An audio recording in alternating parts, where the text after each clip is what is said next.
입니다. 네, 겨울이 다 지나갔나 싶었는데 다시 겨울이 된 것 같습니다. 네, 오늘 날씨가 너무 쌀쌀한데 또 그럼에도 불구하고 또 성전을 찾으신 우리 모든 성도님들을 주의 이름으로 환영합니다. 2026년이 되고 나서는요, 진짜 일들이 되게 많은 것 같아요. 우리의 삶 속에 새해여서 그런지 몰라도 이런저런 계획했던 일들을 하나하나 시도해 보기도 하고 또 도전하고 또 그 일을 위해서 시간을 할애하다 보니까 어느새 1월이 지나버리고요. 벌써 두 번째 달이 되어버렸습니다. 아마 2026년이 그렇게 빠르게 지나갈지 모릅니다. 우리의 생각과 계획 속에 올 한 해 우리가 이루었으면 좋겠다라고 하는 일이 있으시다면 미루지 마시고 당장 시도해 보신다면 아마 이 해가 가기 전에 그 계획들을 다 성취하실 수 있게 되리라 생각합니다. 요즘에 한국을 방문하는 사람들 가운데서 이렇게 사람들에게 인기 있는 것이 있는데요. 그게 뭐냐 하면 갓이라고 합니다. 갓. 세계적으로 인기를 얻었던 한 만화 영화 때문에 그럽니다. 사람들이 전 세계 사람들이요. 한국의 한 만화 영화에 열광을 했어요. 작년에. 네. K-팝 데몬 헌터스, 캐데헌이죠. 네, 캐데헌이라고 하는 만화 영화 때문에 사람들이 그전에는 몰랐던 한국의 문화에 대해서 굉장히 많이 관심을 갖기 시작했습니다. 그러면서 요즘에 한국에 방문하는 사람들이 꼭 써보는 게 저 갓입니다. 갓은 원래 만드는 게 쉽지가 않습니다. 그 중에서도 이 갓의 챙 있죠. 그 바깥 부분을 이렇게 둥글게 만드는 게 그렇게 어렵다고 그래요. 그 예전에 좀 멋을 낼 줄 아는 선비들은 그 챙을 좀 더 둥글게 모양을 잡는 그런 것으로 멋을 냈다고 합니다. 이렇게 갓의 챙에 이렇게 둥글게 이렇게 라운드를 잡는 걸 뭐라고 하는지 아세요? 그걸 트집 잡는다라고 한답니다. 진짜로요. 그걸 트집을 잡는 거라고 이야기를 해요. 그러니까 사람들이 멋을 내기 위해서 트집을 잡으려고 하니까 나중에는 어떻게 되겠어요? 더 잘하는 사람들이 가격을 계속 올리고 또 조금만 망가져도 그 트집을 다시 잡아야 된다고 해서 생트집을 잡는다라고 하는 말이 생겼다고 이야기를 해요. 그래서 사람들이 오늘날 우리가 쓰는 그 생트집을 잡는다라고 하는 말이 나오게 되었다고 합니다. 돌아보면요. 트집을 잡는 것은 갓의 모양을 아름답게 꾸미고 가치를 높이는 아주 좋은 일이었습니다. 그런데 수성공이 자신의 이익을 추구하기 시작하면서 생트집을 잡기 시작을 하게 됐다는 거죠. 대부분 우리 삶 속에 있는 여러 가지 죄와 문제들도요. 사실은 처음에는 다 좋은 거였습니다. 그런데 거기에다가 뭘 넣기 시작을 해요? 나의 이익을 추구하기 시작하고 내 욕심을 넣고 하다 보니까 어느 날 그게 좋지 않게 변질되어 버리게 되었다는 거죠. 새해 세웠던 그 좋은 계획들이 연말이 되었을 때에 망가지는 대부분의 이유는요. 우리가 처음처럼 순수한 마음으로 나아가지 못하기 때문입니다. 다시금 우리가 우리의 삶을 돌아보며 우리가 세웠던 계획들과 하나님이 인도하시는 삶에 대해서 한번 고민해 보는 시간이 되면 참 좋을 것 같습니다. 그래서 말씀을 통해서 인생의 온갖 트집 가운데서도 여전히 우리의 구원을 이루어 가시는 하나님의 사랑에 대해서 한번 같이 고민해 보는 시간 되시기를 간절히 바랍니다. 오늘 말씀의 제목은 누구의 죄 때문인가입니다. 사람들은 우리의 죄의 원인이 누구에게 있느냐에 사실은 관심이 되게 많아요. 왜 그럴까요? 그 누구가 정해지면 뭐 할 수 있어요? 그 사람 탓으로 돌릴 수 있어요. 그러니까 우리는 이 누구라고 하는데 관심이 굉장히 많습니다. 하지만 하나님은 누구의 죄 때문인지에 대해서 별로 관심이 없으세요. 하나님이 정말 관심 있으신 것은 우리가 어떻게 하면 구원을 얻을 수 있을까입니다. 다 함께 성경 말씀 요한복음 9장 1절로 3절 그리고 26절로 28절에 있는 말씀을 같이 읽도록 하겠습니다. 우리 한 절씩 번갈아 가면서 읽겠습니다. 1절입니다. 예수께서 길을 가실 때에 날 때부터 맹인된 사람을 보신지라. 제자들이 물어 이르러 랍비여, 이 사람이 맹인으로 난 것이 누구의 죄로 인함이니이까? 자기니이까 그의 부모니이까? 예수께서 대답하시되 이 사람이나 그의 부모의 죄로 인한 것이 아니라 그에게서 하나님이 하시는 이 일을 나타내고자 하심이라. 네, 넘어가 버렸네요. 그들이 이르되 그 사람이 내게 무엇을 하였느냐? 어떻게 내 눈을 뜨게 하였느냐? 대답하되 내가 이미 일렀어도 듣지 아니하고 어찌하여 다시 듣고자 하나이까? 당신들도 그의 제자가 되려고 하나이까? 그들이 욕하며 이르되 너는 그의 제자이나 우리는 모세의 제자니라. 자, 오늘 본문의 이야기는 예수께서 갈릴리의 모든 사역을 마치시고 그리고 유대 지역으로 제자들을 데리고 들어가실 때의 이야기입니다. 제자들은 누구의 죄 때문에 이 사람이 이렇게 되었느냐라고 하는 질문을 해요. 그들의 눈에 처음 눈에 띈 사람은 바로 맹인이었습니다. 그때 제자들이 물었습니다. 지금 9장 2절 말씀처럼 물었어요. 누구의 죄 때문에 이가 이렇게 되었습니까?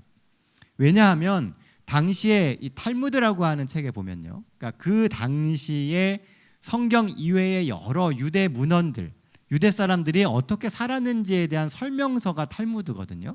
그래서 그 탈무드에 보면은 이렇게 기록을 하고 있습니다.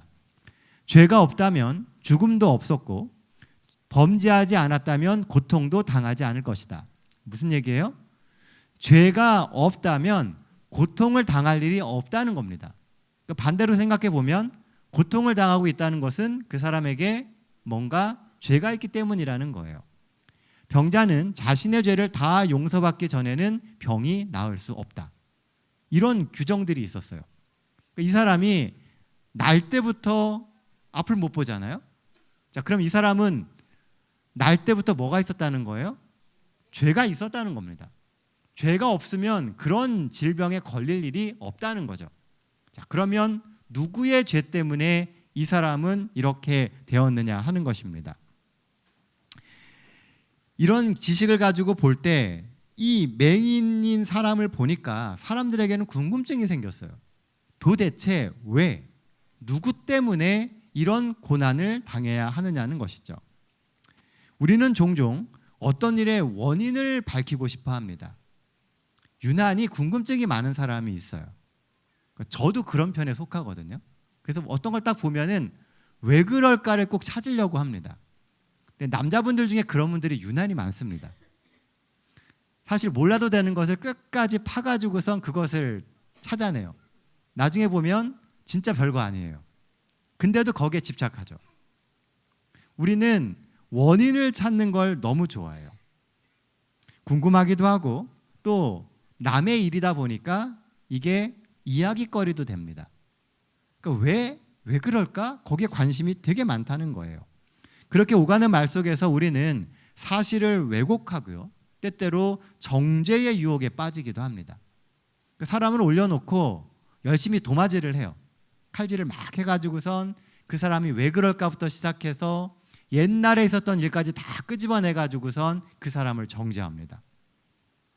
사람들이 흔히 범하기 쉬운 자충수 중에 하나가 뭐냐면요, 편협한 견해와 조잡한 논법으로 다른 일을 무자비하게 난도질하는 겁니다. 사람들은 그게 나중에 나도 똑같이 당한다는 생각을 하질 않아요. 그러면서 막 쉽게 이야기를 하는 겁니다. 그리고 한 다리 건너고 두 다리 건너면 어떻게 돼요? 말이 계속 붙죠. 이 사람이 오늘 지금 나면서부터 앞을 못 보는데요, 처음에는 그냥 불쌍한 마음, 이런 마음으로 시작하다가 한 다리 건너고 두 다리 건너고 하니까 어떻게 돼요? 저 사람이 죄가 있어. 그러니까 저런 거야. 저 사람의 죄는 뭘까? 우리가 모르는 무슨 죄가 있었을 거야. 그 부모도 무슨 죄가 있었을 거야. 이렇게 하면서 점점 불려지고 있는 거예요. 그래서 몇 다리 건너다 보니까 어떻게 돼요? 이 사람은 진짜 이 세상에 살면은 안 되는 사람인 것처럼 돼버리는 겁니다. 그러니까 나면서부터 평생을 저렇게 산다라고 이야기를 하는 거죠. 논리적으로 보면 굉장히 맞는 것처럼 보여져요. 그들의 사고방식 속에서는요. 그러니까 그들을 볼 때 어떻게 되겠습니까? 그 사람을 볼 때마다 예전처럼 따뜻한 마음으로 보지 못하고 뭔가가 자꾸 삐딱하게 보이기 시작한다는 것입니다. 사람들은 종종 비판이라고 하는 이름으로 다른 이를 비난하고 정죄하는 것을 은근히 즐깁니다. 그리스도인 된 우리도 예외는 아닌 것 같아요. 우리도 자주 그렇게 하는 것 같습니다. 하지만 이런 비난은 서로에게 마음의 상처를 내고요, 관계를 망치며 더 나아가서는 우리가 믿고 있는 하나님의 사랑을 왜곡해요. 그러니까 마치 하나님은 자격이 있는 사람만 사랑하시는 것처럼 왜곡되게 된다는 겁니다. 게다가 남을 깎아내리면 깎아내릴수록 나의 입도, 나의 마음도 더 조잡해지고 나중엔 비겁해집니다. 이게 우리의 영성을 다 까먹는 방법이에요. 사단이 우리의 입술에 비난의 기름을 번지르르하게 발라주는 이유는요, 우리가 스스로 우리의 가치를 잃어버리게 만들게 하기 위해서입니다. 그러니까 서로 비난하면서 서로 깎아내리다 보니까요, 서로가 어떻게 돼요? 가치 없는 사람이 돼버리는 거예요. 근데 그리스도인 된 우리는 그 유혹을 이겨내려고 노력해야 된다는 겁니다. 근데 쉽지가 않아요. 왜냐하면 우리도 자꾸 생각이 있고 판단하는 게 재밌고 그리고 말하기를 좋아하잖아요. 그러니까 나쁘다는 걸 알면서도 나도 모르게 그렇게 돼가는 겁니다. 그래서 정말 의지를 가지고 그것을 이겨내려고 견뎌내지 않으면요, 눈 깜짝할 사이에 우리는 어느새 또 사람 하나를 올려놓고 난도질을 하게 되는 것입니다. 오늘 본문에 보면 이 맹인은 꽤 오랜 시간을 거린으로 살았던 것 같습니다. 그 지역의 많은 사람들이 그를 알 정도로 아주 익숙한 사람이었어요. 딱 보면 저 사람은 날 때부터 맹인이었고 거린이었어 라고 하는 걸 다 알고 있었다는 겁니다.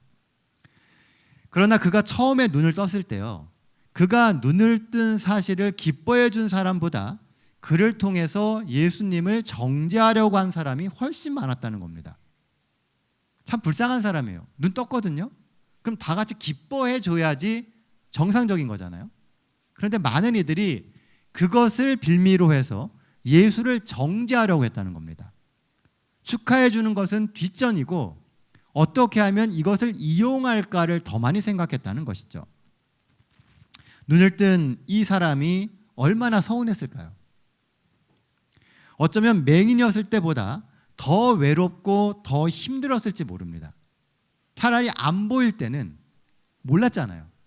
그리고 불쌍하니까 사람들이 잘 대해줬단 말이에요. 근데 눈을 딱 뜨는 순간부터는 사람들의 그 모습이 보여지고 그리고 그런 눈길이 보여지기 시작하잖아요. 그 수근거림을 듣게 됩니다. 그 전보다 훨씬 외로운 삶이 시작되게 되었다는 거예요. 사실 삶을 살아갈 때 우리를 가장 힘들게 하는 것은 나 혼자뿐이라고 하는 외로움일지 모릅니다. 비록 눈은 떴지만 이런 외로움 속에서 지치고 영적으로 점점 더 말라가게 되는 것입니다. 반면 하나님은 비난하지 않고 사랑하십니다. 우리가 지난번에 살폈던 가늠하다 잡혀온 여인의 경우에도요, 말하려고 하면 할 말이 얼마나 많겠습니까? 죄의 이유를 캐고 죄의 흔적을 이렇게 헤집어내면은요, 그게 얼마나 적나라하겠어요. 아마 할 얘기가 정말 무궁무진할 겁니다. 이 여인은 간음의 현장에서 잡혀왔잖아요. 하고자 하면 할 얘기가 많아요. 그러나 예수님은 나도 너를 정죄하지 아니하노니 가서 다시는 죄를 범하지 말라라고 얘기하십니다. 예수님의 관심은 그 사람이 죄를 짓고 지금 이곳에 왔다는 데 있지 않아요. 중요한 건 그가 여기 와서 회복할 기회를 가졌다는 것입니다. 우리가 다 완벽한 사람이 아니잖아요. 그래서 누구의 죄 때문이냐를 밝히는 게 중요하지 않다는 거예요. 중요한 건 지금 우리가 이 자리에서 그 죄된 모습을 갖고 와서 하나님 앞에서 회복되려고 하는 성도들이 되었다는 겁니다. 아마 우리들 사이에도 여러 가지 어려움들과 또 서로 간에 불편한 죄들이 있을지 몰라요. 하지만 그 죄를 보지 말고 우리가 나아가려고 하는 그 마음을 보아야 한다는 것입니다. 하나님의 목적은 죄를 드러내서 벌을 주시는 게 아니라 우리가 죄를 버리고 죄를 떠나는 삶을 살아가게 하시는 겁니다. 그게 진짜 사랑이고 그게 하나님이 우리 가운데 오신 목적인 것입니다. 시대소망은 이렇게 기록을 합니다. 죄와 죄의 모든 결과의 장본인인 사단은 사람들로 하여금 질병과 죽음은 죄 때문에 당하는 독단적인 형벌로서 하나님에게서 오는 것이라고 생각하게 하였다. 죄와 고통의 관계에 대하여 유대인들이 가졌던 신앙을 그리스도의 제자들도 가지고 있었다. 예수께서는 제자들의 과오를 시정하시면서 인간의 고통의 원인을 설명하지 않으시고 그 결과가 어떠한지를 그들에게 말씀하셨다. 제자들은 누가 죄를 지었느냐 혹은 안 지었느냐에 대하여 논의할 것이 아니라 소경의 눈을 밝게 하시는 가운데 나타난 하나님의 능력과 은혜를 깨닫도록 요청받았다. 중요한 것은 누구의 죄, 그 사람이 어떤 죄냐, 그게 중요한 게 아니라는 거예요. 그럼에도 불구하고 우리의 삶에 임하시는 하나님의 은혜를 놓치지 않는 것입니다. 우리의 기도도 하나님의 은혜와 능력에 맞춰져야 돼요. 이 땅에서 일어나는 모든 일을 바라보면서 하나님의 뜻을 헤아리는 것은 중요합니다. 죄를 보려고 하지 말고 우리는 은혜를 보려고 해야 돼요. 잘못된 것들, 부정적인 것들을 보려고 하면요, 정말 많습니다. 하지만 그럼에도 불구하고 우리의 삶 속에 늘 임하시는 하나님의 은혜를 보려고 하고 하나님의 놀라운 능력을 보려고 하면 각박한 세상을 살아가면서도 우리에게는 늘 희망이 있고 소망이 있고 행복감이 있을 수 있다는 거예요. 그리고 어떻게 하면 나도 그 은혜를 누리며 살 수 있을까를 고민해야 됩니다.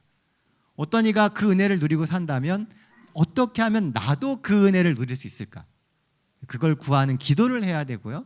그렇게 살려고 노력해야 한다는 거예요. 이날 맹인의 눈을 뜨는 그 일을 통해서 사람들은 은혜의 하나님이 곁에 계심을 깨닫고 삶을 돌이켜야만 했습니다. 그러나 그렇게 하지 못했기에 정작 이 맹인이었던 사람은 은혜를 온전히 누리며 행복했는데 많은 사람들이 마음의 불신과 의심만 더해지는 일이 생기게 되었다는 거예요. 분명히 뭔가 속임수가 있을 거야. 이런 생각을 갖고 있었다는 거죠. 그러니까 하나님이 정말 놀라운 일을 이루셨는데도 그 일을 온전히 누리지를 못하는 거예요. 게다가 3절 말씀은요, 많은 오해를 사는 구절이기도 합니다.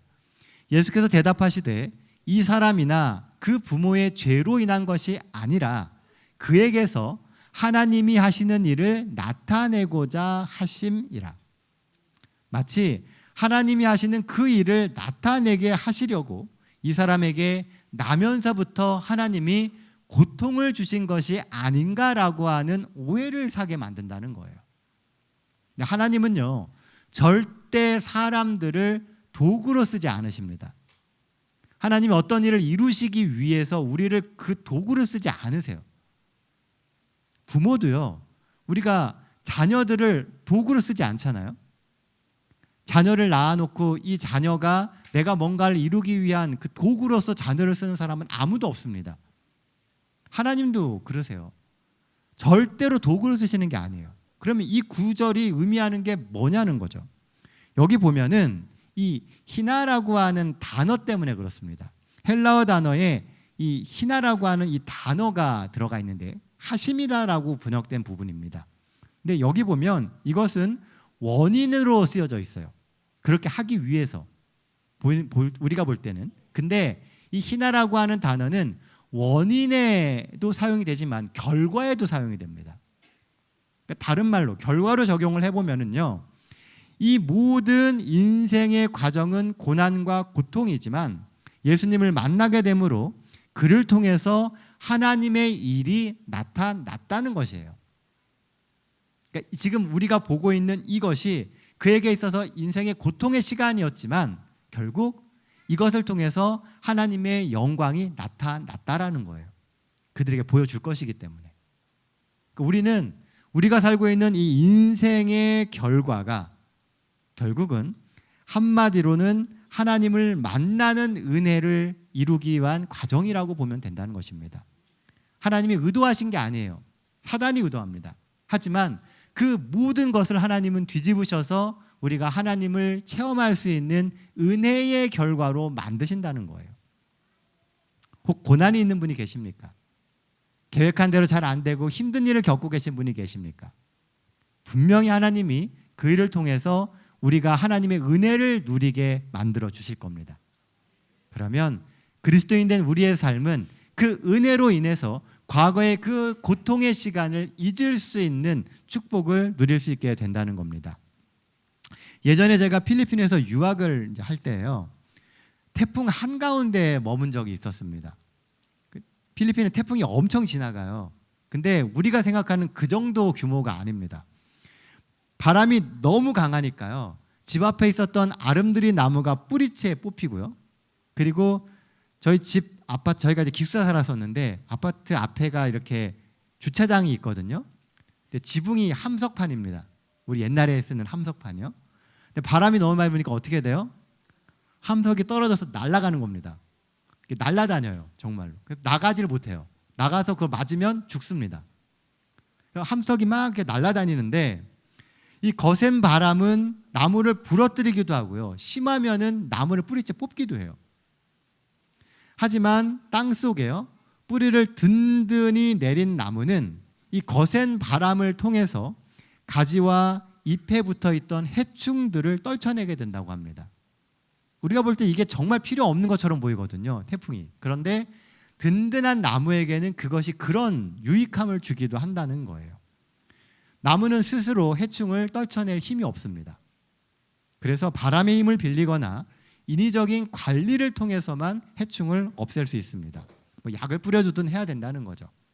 살랑살랑 부는 바람으로는 해충이 떨어져 나가지가 않아요. 우리의 신앙에서도 우리 스스로 떨쳐내지 못하는 영적인 해충들이 있습니다. 우리가 맨날 각오를 하는데도요, 잘 안 돼요. 우리가 의지를 정말 갖고서 뭐 좀 해봐야지 하지만 안 되잖아요. 오죽하면 작심삼일이라는 말이 있겠습니까? 요즘에는 그 작심삼일도 3일씩 반복하면 된다고 이야기를 해요. 3일 만에 실패하면 또 3일 만에 다시 계획하고 해서 3일씩만 가면 된다고 이야기하기도 합니다. 그 정도로 우리는 우리의 의지를 가지고 우리의 삶을 컨트롤할 수가 없어요. 그래서 필요한 게 뭐냐 하면 인생의 고난이라고 하는 바람이 필요하다는 겁니다. 하나님은 고난이라고 하는 외적인 비바람을 통해서 이 영적인 해충을 떨쳐버리게 만드세요. 힘든 삶이 있으니까 뭐 해요? 하나님 앞에 매달리고 다시 삶을 되돌아보고 하면서 좋지 않은 것들을 떨쳐내는 기회를 삼을 수 있게 된다는 것입니다. 살짝 부는 바람에 떨쳐내면 좋겠지만 대부분의 경우는요, 살살 불어서는 안 됩니다. 뭔가 충격이 필요해요. 그러니까 하나님도 가끔씩 충격요법을 쓰시는 것 같아요. 자발적으로는 이것을 떼어내려고 해도 잘 되지도 않고요, 떼어내려고 하지도 않습니다. 왜냐하면 사는 게 괜찮으면 우리가 그걸 이렇게 삶을 바꿔서 떨쳐내려고 잘 안 해요. 그러니까 하나님이 인생을 한번 이렇게 뒤집으시는 것입니다. 말씀에 깊이 뿌리를 내린 신앙은 인생의 고난을 이겨낼 힘을 갖게 됩니다. 하지만 말씀에 깊이 뿌리를 내리지 못하는 감정적인 신앙 또는 관계지향적 신앙, 기복주의적인 신앙은 거대한 고난 앞에 꺾이거나 뿌리가 뽑히는 경험을 하게 되죠. 그래서 참 좋은 분이었는데 신앙 열심히 하는 것처럼 보였는데 어느 날 갑자기 사라지시는 분들이 계세요. 그러면 대부분이 그분들이 교회 생활은 열심히 하지만 말씀에 깊이 뿌리를 못 내린 경우가 많다는 겁니다. 그러니까 그 고난의 현장에서 결국 신앙을 잃어버리게 되는 거예요. 그러니 우리는 말씀에 깊이 뿌리를 내려야 됩니다. 말씀에 뿌리를 깊이 내린 신앙은 거센 비바람 속에서 혹시나 내 뜻이 꺾이더라도 하나님의 사랑과 하나님의 뜻을 발견할 수 있어요. 우리는 내 뜻이 이루어지기를 늘 기도하거든요. 근데 내 뜻이 아니고 누구 뜻이 이루어져야 돼요? 아버지의 뜻, 하나님의 뜻이 이루어져야 돼요. 근데 우리의 기도는 늘 내 뜻이 이루어지기를 바라요. 근데 고난은 내 뜻이 꺾이는 경험을 합니다. 내 뜻이 꺾여서 실망스러운데, 근데 돌아보면 그것을 통해서 하나님이 하나님의 뜻을 이루는 경험을 우리가 볼 때마다 우리의 신앙이 끊임없이 성장해 갈 수 있다는 거죠. 그러려면 말씀의 뿌리를 내리고 있어야 돼요. 말씀이 있는 사람은 그 고난의 현장을 다른 눈으로 볼 수 있습니다. 근데 말씀의 뿌리가 없으면 그냥 그 고난의 현장에 휩쓸려 가버리고 마는 거예요. 그러니 죄를 파고들지 말고 하나님의 은혜를 파고드십시오. 고난을 견딜 수 있는 핵심은 하나님이 우리에게 주시는 말씀이에요. 고난을 당하는 것이 내게 유익이라. 이로 인하여 내가 주의 율례를 배우게 되었나이다. 시편 기자의 고백은 바로 이런 상황을 우리에게 고백하는 것입니다. 사랑하는 성도 여러분, 오늘 내 삶에 하나님의 은혜가 있음을 잃지 마십시오. 하나님을 굳게 붙들며 주시는 은혜를 놓치지 않게 기도하며 오직 말씀을 붙들고 사시는 우리 모든 동탄 새하늘교회 성도들 되시기를 간절히 바랍니다. 본문에 주는 두 번째 기별은요, 하나님의 답을 들으려 하라는 것입니다. 27절 말씀이에요. 대답하되 내가 이미 일렀어도 듣지 아니하고 어찌하여 다시 듣고자 하시나이까? 당신들도 그의 제자가 되려 하나이까? 이 본문에 보면요, 아주 답답한 일이 반복됩니다. 눈을 뜬 맹인이 아무리 설명을 해도요, 사람들은 계속 같은 질문을 해요. 누가 했느냐? 어떻게 됐느냐? 설명을 했는데 또 질문을 해요. 왜일까요? 제가 말씀을 계속 읽다가 그 의문이 들었어요. 왜 자꾸 이 사람들은 똑같은 질문을 할까? 혹 듣고 싶은 이야기가 따로 있는 것은 아닐까? 그러니까 내 마음 속에 듣고 싶은 이야기가 있는 거예요. 어떤 이야기를 이 사람들은 듣고 싶었을까요? 내가 처음부터 나는 맹인이 아니었고 모든 일이 다 조작된 것이다라고 말해주길 기다렸을지도 모릅니다. 그렇지 않고는 계속 불러서 같은 것을 질문하고 같은 대답을 해도 예수를 인정하지 않는 것이 이해가 되지 않는 거예요. 그러니까 원하는 답이 있다는 거죠. 혹 우리도 그렇지는 않습니까? 우리의 인생에 원하는 답을 딱 정해놓고요, 하나님께서 무슨 일을 하셔도 그 답을 주실 때까지만 기다리는 거예요.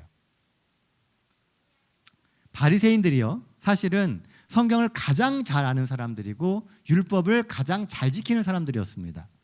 그런데 그들이 듣고자 하는 답은 놀라운 하나님의 역사와 신앙의 간증이 아니라 율법의 원칙과 상식의 틀 안에서 그들이 통제할 수 있는 거기까지였다는 거죠. 그들이 통제할 수 없는 이야기는 인정하려고 하지를 않았던 거예요. 자신들을 따르지 않는 예수에 대한 반대 의견이나 바리새인들을 높여주는 이야기를 그들은 듣고 싶었을지 모릅니다. 그 말을 듣기 위해서 끊임없이 같은 일을 반복하니까 믿음이 늘 제자리 걸음인 거예요. 원하는 것만 하려고 하니까요. 원하는 답만 들으려고 하고 원하는 관계만 맺으려고 하니까요. 그러니까 예수와 바리새인들 간의 관계가 형성이 되질 않는 거예요. 우리 역시 하나님의 놀라운 기적을 원하지만 내가 싫어하는 사람들을 통해서 들려오는 기적은 별로 원하지 않는 것 같습니다. 나와 관계 좋은 사람, 내가 좋아하는 사람, 내가 원하는 사람들의 좋은 소식만 복음인 거예요. 내가 마음에 들지 않는 사람, 내가 미워하는 사람이 잘 되는 것은 결코 듣고 싶은 이야기가 아닌 겁니다. 그러니까 늘 우리의 삶 속에서 뭔가 모순이 자꾸 발생이 되는 거예요. 그러니까 말씀을 듣고 말씀을 믿고 살아가는데도 매번 믿음의 벽에 부딪히는 이유는 그런 모순을 우리가 인정하지 않기 때문에 그렇습니다. 오늘 우리는 그 모순을 극복해야 돼요. 여기 있는 모두가 다, 우리 주변에 있는 모든 사람들이 전부 다 하나님의 사랑의 대상입니다. 나하고는 좀 불편해도 그도 역시 하나님의 사랑의 대상이라는 거예요. 그러니 뭐 해야 돼요? 같이 기뻐해 줄 수 있어야 됩니다. 더 나은 그리스도인으로 살기 위해서 오늘 우리가 우리의 삶 속에서 먼저 해결해야 될 문제는 용서와 화해 그리고 이해의 문제입니다. 이게 해결이 돼야 그 다음 단계로 나아갈 수 있어요. 사실 바리새인들은 수많은 이적과 증거를 보았습니다. 그럼에도 그들이 예수 그리스도를 개인의 구주로 받아들이지 않았기 때문에 결국 그들은 구원을 잃어버렸어요. 미움과 배척이라고 생각했던 그들의 밀어냄이 사실은 스스로를 구원의 손길에서 밀어내는 일이었다는 것을 나중에야 깨닫게 되었던 것입니다. 처음에는 취향의 문제라고 생각했거든요. 그냥 불편한 사람이니까 취향의 문제로 생각했단 말이에요. 나중에 보니까 그것이 내가 구원받을 기회를 밀어내는 일이었다는 것을 나중에야 깨닫게 된 겁니다. 수많은 바리새인들이, 수많은 서기관들이 그렇게 그들의 구원을 잃어버렸던 것입니다. 오늘 우리의 구원은 아주 가까운 데 있습니다. 그러니 믿음의 마음으로 좀 더 지지해주고 용서하고 화해한다면 오늘 우리의 삶 속에 들어오신 예수님을 우리는 더 자주 그리고 더 깊이 만날 수 있을 것입니다. 제가 대학에서 목회를 할 때요, 이제 공강이거나 또는 종종 시간이 나면은요, 학교 뒤에 있는 불암산을 올라갔었습니다. 뭐 설교 준비도 할 겸, 머리도 좀 식힐 겸, 처음에는 책도 갖고 올라가 보고요. 뭐 이것저것 간식거리도 가지고 올라갔어요. 배고파서 빨리 내려오면 안 되니까요. 다 짊어지고 올라갔거든요. 그런데 시간이 지나면 지날수록 가지고 올라가는 개수가 줄어들었습니다. 왜 그랬을까요? 산에 올라가 보니까요, 지고 올라가는 모든 게 다 짐인 겁니다. 차라리 안 먹고 말고, 차라리 가서 책을 안 보면 돼요. 그냥 생각하면 되니까. 그러니까 이게 점점 개수가 줄어들더라고요. 나중에는 물도 막 이렇게 많이 가져가는 것을 조그만 500ml 하나 들고 올라갑니다. 그렇게 돼가더라고요.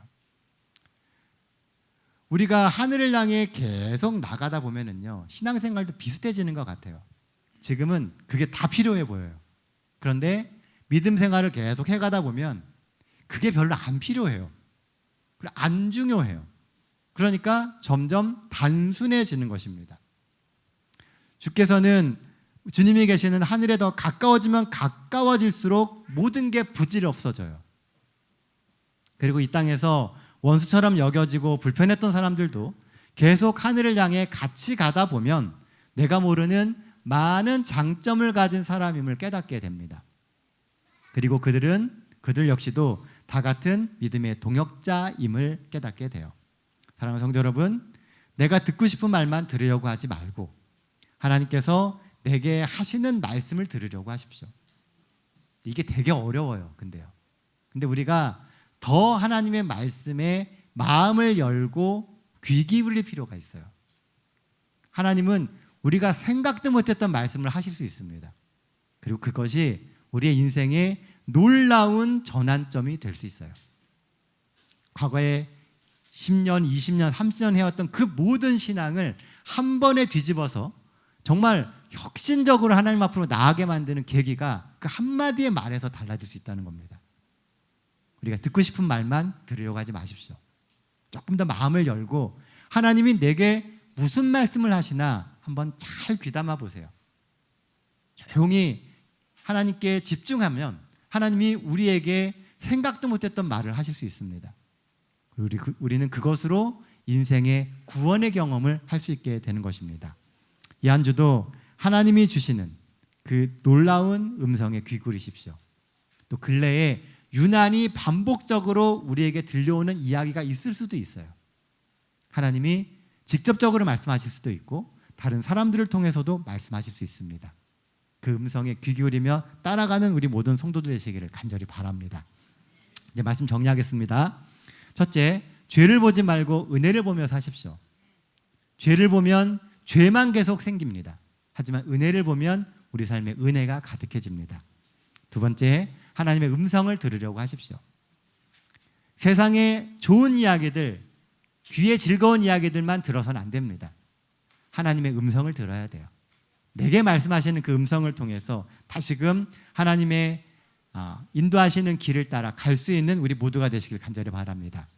늘 예수와 더불어 하나님의 뜻을 성취하며 사시는 우리 동탄 새하늘교회 모든 성도들 되시기를 간절히 바라면서 오늘 말씀 마치도록 하겠습니다.